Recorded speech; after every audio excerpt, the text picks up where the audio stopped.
even when we were doing Shaun of the Dead, when we had to kill Barbara, that was like killing our own mum. It felt the same way, and yet at the same time, I'm holding a corkscrew to Dylan Moran's neck.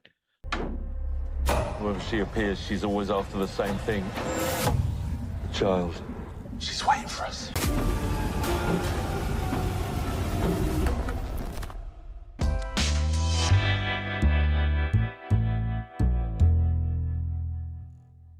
Huge fan of yours for forever and a day. Happy anniversary on Shaun of the Dead. It's been a minute. Yes.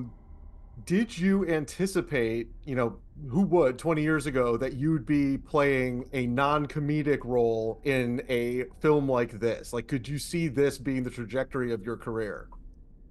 No, I didn't know. I mean, to be honest, I thought I would be driving a black cab. So this is a real reflection of where I saw my life going. Obviously, not the killing bit, but everything else. But I look, everything I've ever, I think, because I've always been funny in inverted commas, that funniness is also there at the darkest points of my life, and the shittest times are always still funny.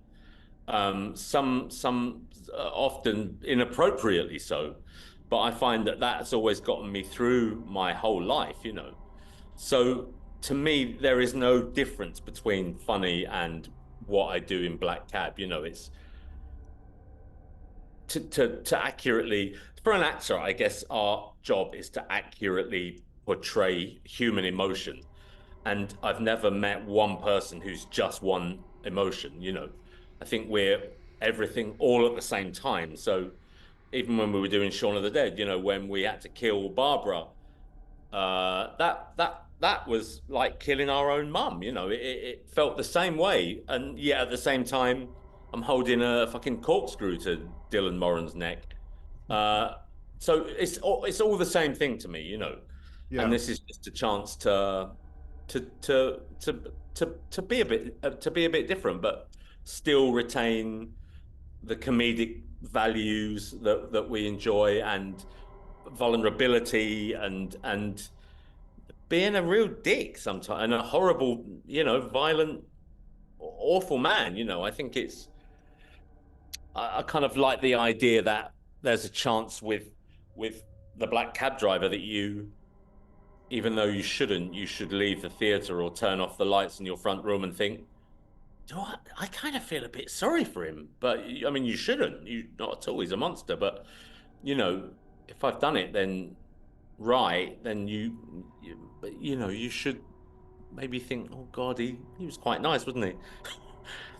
And there is an element of that. And I think, Bruce, my question for you in this is that this could have very easily been one of those throwback grindhouse horror movies about a crazy killer who's just hunting people down, duel style. But there is kind of that sympathetic ghost story element to this. So, Bruce, for you, was this something that you wanted to tell a story, or was it always going to be a horror story? I always approach it from the story point. It has to be the story, and you have to kind of go along with the character. I personally find those stories which are a horror genre, ghost story genre, where simply these ghosts and horror things happen at people. I don't find them particularly convincing. I always find that if the nature of the horror or the ghost has come out of the character and come out of the situation where you're continually asking yourself, is this a creation of Nick's character's imagination, or is that ghost really there? And I think that is more disturbing when these things can be created from a characterful situation of a man determined to try and get some moral, compass back into his life by doing worse and worse and worse things. That's the thing I really enjoy. And that's the thing that drew me to this project, and also to Nick, because Nick also has that ability, as he just said, to turn from being a warm, cuddly, and very, very comedic actor to someone who's dark as fuck. Sorry, I shouldn't have sworn. Dark as hell. Then I think that journey is a really good journey. And the journey is a really important word, isn't it? Because you are going on a journey, literally and metaphorically. You're in a cab, and you know something has got to, things are going to always escalate, and so that means that you can get more and more, if you like, fanciful with the things that Nick's character does. So for me, it was building the ghosts, if you like, and the demons out of the character, and not the other way around.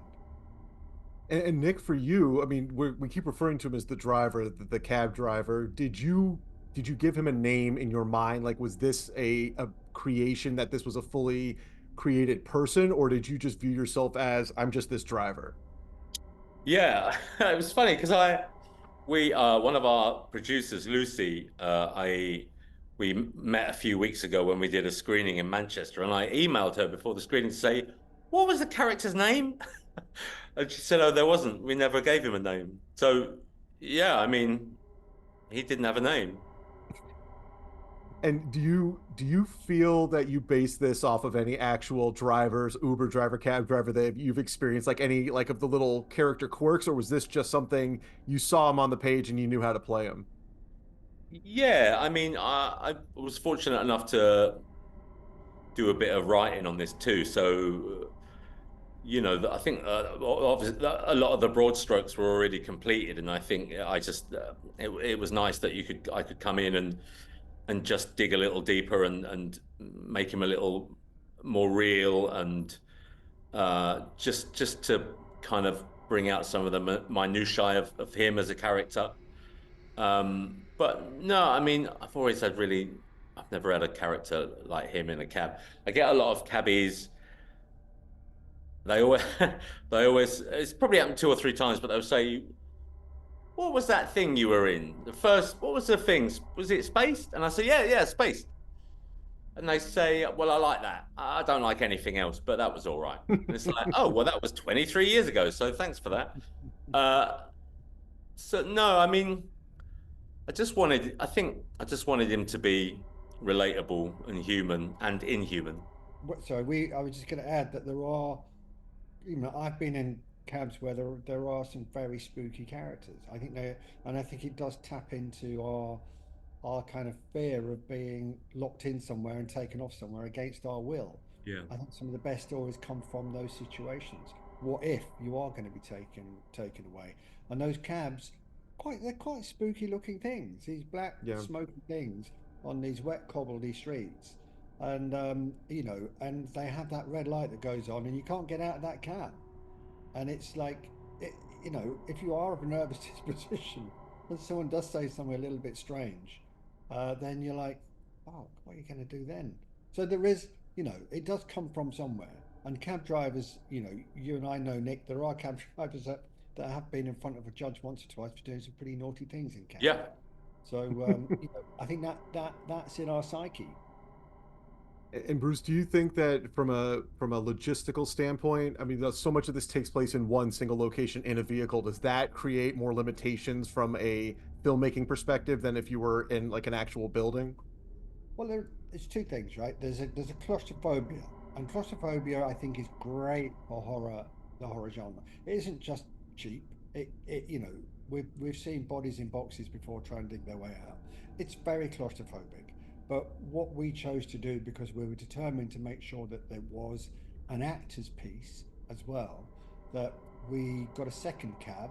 Unfortunately, Nick is a dab hand at driving a cab, second career and all that, and we had a second cab that we could chop in half, open up like a book, and then make sure performances were tip top, as opposed to being on a low loader in the middle of the Manchester countryside, freezing cold, and not being able to actually talk to each other because it's too windy.